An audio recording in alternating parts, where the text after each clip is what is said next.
రాష్ట్ర అభివృద్ధిని అడ్డుకునేదానికి వైసీపీ రకరకాల కుట్రలతో మళ్ళా స్టార్ట్ చేశారు వాళ్ళ పాత ప్రోగ్రాము.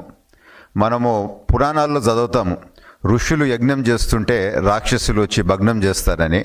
అదే విధానము మళ్ళా వీళ్ళు కంటిన్యూ చేస్తున్నారు. సింగపూర్కి సంబంధించిన మంత్రి గారు ఒక ట్వీట్ చేయటం జరిగింది. ఇది నేను ఆంధ్ర రాష్ట్ర ప్రజల దృష్టికి తేవాలనుకుంటున్నాను. వారు చేసిన ట్వీట్లో had a good meeting with Andhra Pradesh chief minister Chandrababu Naidu garu. AP is India's fastest growing state with strong potential. ఈరోజు పొద్దున్నే నిన్న చంద్రబాబు గారితో ఒక మీటింగ్ జరిగింది మాకు. ఇండియాలోనే ఫాస్టెస్ట్ గ్రోయింగ్ స్టేట్ ఆంధ్రప్రదేశ్, ఒక మంచి పొటెన్షియల్ ఉంది అని చెప్పి వారు రాయటం జరిగింది. అంటే కొన్ని మెయిన్ పాయింట్స్ చదువుతాను. During mister Naidu's tenure 2014 and 19, Singapore supported AP in development of its capital.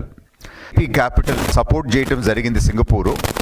అదేవిధంగా స్విస్ ఛాలెంజ్ విధానంలో కూడా టెండర్ సింగపూర్ కంపెనీస్ తెచ్చుకోవటం జరిగింది అని చెప్పి వారు చెప్పినారు.